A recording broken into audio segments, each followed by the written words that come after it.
RTV app వార్తల్ని క్షణాల్లో చదివే అవకాశం ఉంటుంది. ఒక న్యూస్ పేపర్, ఒక టెలివిజన్ ఛానల్ మీ చేతుల్లో ఎప్పుడూ ఉంటాయి. ప్రధానంగా నేను రావడానికి కారణం ఏంటంటే ఈరోజు చాలా మందికి నెల్లూరు జిల్లా ప్రజలకి సరే నా మీద వేసినాయి అంటే రైట్ చూద్దాం, అయ్యే నేను ఒకవేళ తోకుంటా పోతే ఇవన్నీ ఎక్కడెక్కడ తోకుంటాం అన్ని కూడా తోకుంటాం, ఇబ్బంది ఏం లేదు. ఎవరెవరు ఉన్నారు, ఎవరెవరు చేసుకున్నారు, తవ్వుతా పోతే అన్ని కూడా బయటకు వస్తాయి, ఏ ఇబ్బంది లేదు. అనిల్ కుమార్ యాదవ్ సైదాపురంలో అడుగు పెట్టాడా, గూడూరు అడుగు పెట్టాడా, మైనోనర్లు పిలిచి మాట్లాడాడా, ఏ రోజైనా మైనోనర్లతో కలిసి మాట్లాడాడా, కనీసం మైనోనర్లకి ఎవరికైనా ఫోన్ చేశాడా, లేదా ఎవరికైనా ఫోన్ చేశాడా అన్ని కూడా తెలుస్తాయి, ఏ ఇబ్బంది లేదు అని కూడా అది ఎలా జరుగుతుందో అలా జరుగుతుంది. కానీ ఒకటి మాత్రం మీ అందరికీ కూడా చెప్తా ఉన్నాను, ఇల్లీగల్ మైనింగ్ జరిగింది రైట్. ఇల్లీగల్ గా రైతు పొలంలో ఉన్నవాడు కొంతమంది రైతు పొలంలో చేసుకున్నారు, ఇల్లీగల్ మైనింగ్ లో ఉన్న వాళ్ళు కొంతమంది చేసుకోవచ్చు. వీటికి అన్నిటికీ సంబంధించి ఈ గవర్నమెంట్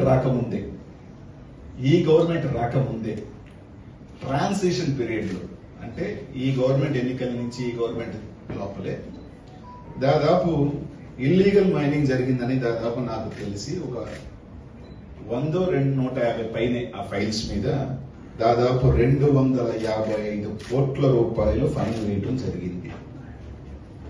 తప్పు చేశారు, ఫైన్లు వేశారు.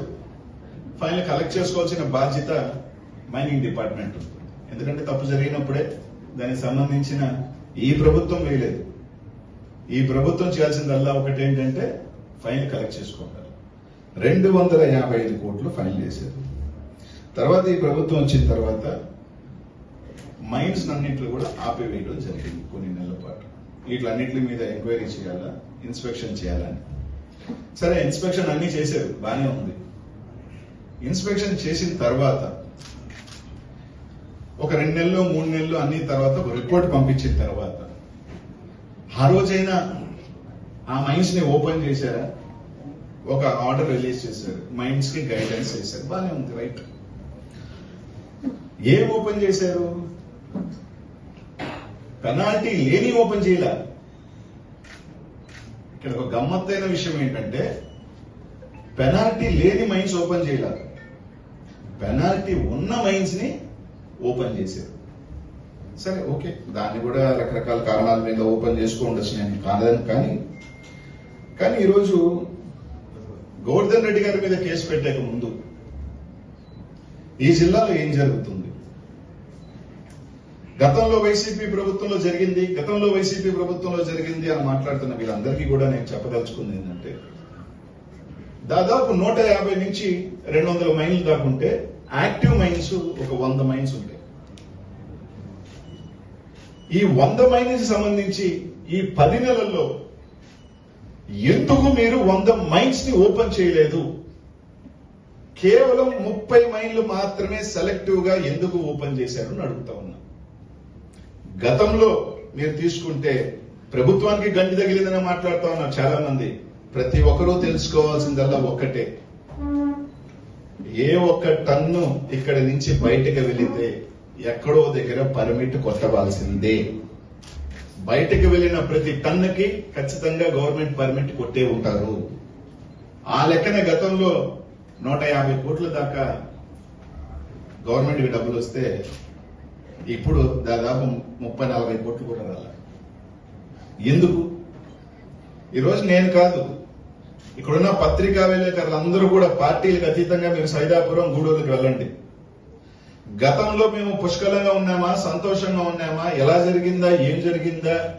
ఆ రైతు పొలంలో ఉన్నవాడు రాయెత్తుకొని వాడు కూతురు పెళ్లి చేసుకున్నాడా, వాడు అప్పు కట్టుకున్నాడా, వాళ్ళు ఇల్లు కట్టుకున్నాడా, సైదాపురంలో పండని పొలాలలో భగవంతుడి దేవుడు రాయకడితే బతికాడా?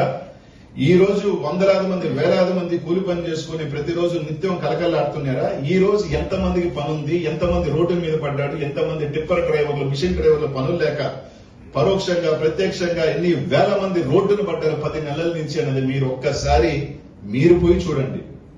ఈ రోజు నేను ఒకటి అడుగుతా ఉన్నా, ఒక 80 మైళ్ళ నుంచి 100 మైళ్ళు మీరు మూసివేస్తే ఒక మైన్ మీద ఉదాహరణకి 100 మంది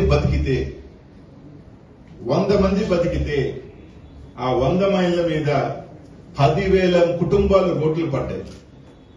ఆ 10,000 కుటుంబాలు 4 రూపాయలు సంపాదించుకుంటే లారీలు తిరిగితే, టిప్పర్లు తిరిగితే దాని మీద బతుకుతున్న హోటల్లో, పెట్రోల్ బంకులు, లేదంటే ఆ లారీల మీద కిస్తీ కట్టుకోలేక ఎంతమంది వెహికల్స్ ఫైనాన్స్ వాళ్ళు ఎత్తుకెళ్లారో ఒక్కసారి మీరు ప్రాంతాలకు వెళ్తే తెలుస్తుంది.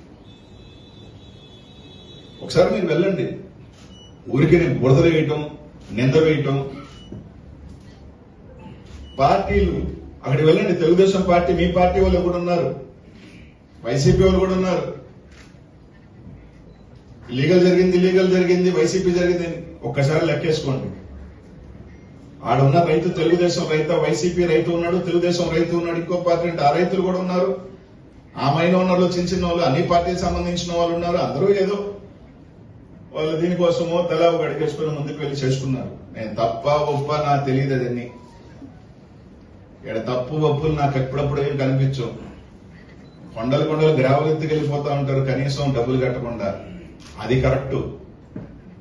ఇసుకెత్తుకు వెళ్ళిపోతా ఉంటారు టిప్పర్లు, అది కరెక్టే. అని ఎవరైనా ఒక రైతు ఎత్తుకెళ్ళి ఉంటే తప్పే, లీగల్ గా తప్పేనబ్బా. కానీ అనెతికల్ గా చూసుకున్నప్పుడు సరే అవన్నీ గురించి కూడా నేను మాట్లాడదలుచుకోవట్లేదన్నా. ఎందుకంటే ఈరోజు నేను ప్రధానంగా ఏంటంటే, ఈ జిల్లాలో కొన్ని పేపర్లు రాస్తా ఉన్నాయి. గత ప్రభుత్వంలో ఏ రోజు మైన్ ఓనర్లు కోర్టు ఎక్కల.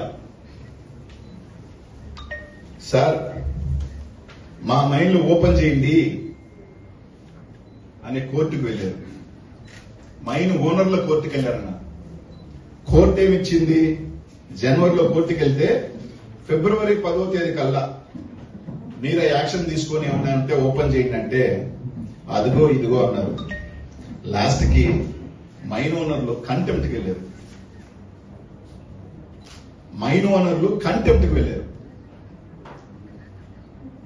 వైసీపీ ప్రభుత్వంలో కంటెంప్ట్కి వెళ్ళా. వైసీపీ ప్రభుత్వంలో మైన్ ఓనర్లు నిజంగా మేము దోపిడీలు చేసుకుంటే, మేము అక్రమాలు చేసుకుంటే మైన్ ఓనర్లు ఎక్కడా పోలా. ఫెమి అంటే ఒక mineral ethics association, federation of mineral industry, FIMI India సంబంధించిన వాళ్ళు ఒక లెటర్ రాశారు. వేలాది మంది జీవితం కోల్పోతున్నారు. అనిల్ కుమార్ యాదవ్ ఎంపీ వేమిరెడ్డి ప్రభాకర్ రెడ్డి గారి మీద, వేమిరెడ్డి ప్రభాకర్ రెడ్డి గారు కంపెనీలు పెట్టారు. ఈ జిల్లాలో ఆయన తప్పితే ఇంకెవరు ఎక్స్పోర్ట్ చేసేదానికి లేదు, వ్యాపారం చేయకూడదని. అసలు వేమిరెడ్డి ప్రభాకర్ రెడ్డి గారు కుటుంబం ఎప్పటి నుంచి మైనింగ్ వ్యాపారంలో ఉన్నారు?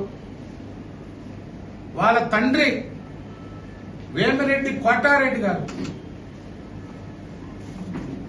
50 సంవత్సరాల ముందు నుంచి వాళ్ళు మైనింగ్ వ్యాపారంలో ఉన్నారు.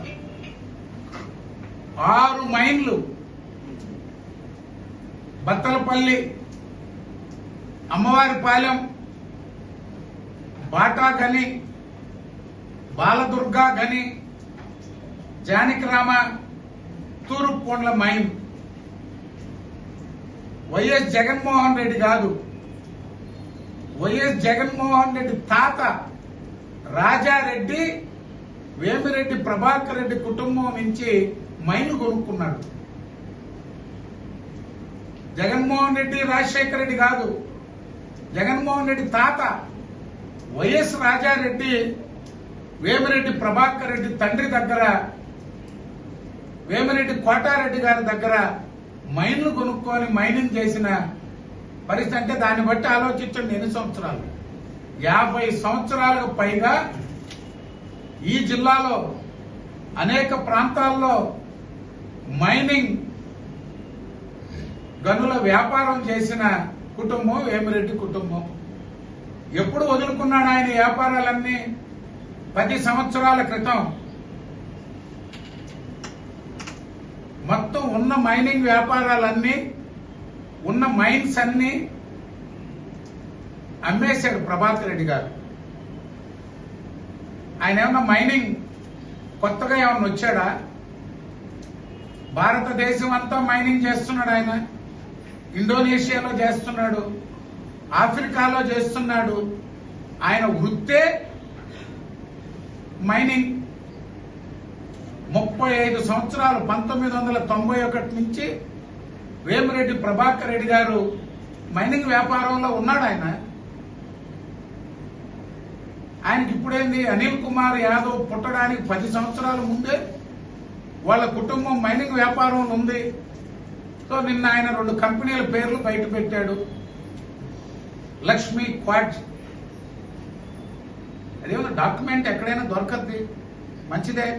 ప్రతిపక్షంలో మీరు ఆ పేపర్లు తీసి ఈ లక్ష్మీ క్వాడ్జ్ వేమిరెడ్డి ప్రభాకర్ రెడ్డి గారు, వేమిరెడ్డి ప్రభాకర్ రెడ్డి గారి కంపెనీ, వేమిరెడ్డి ప్రభాకర్ రెడ్డి గారే పెట్టారు ఆ కంపెనీ, వేమిరెడ్డి ప్రభాకర్ రెడ్డి గారే ఆ కంపెనీ పెట్టారు. తప్పేంది?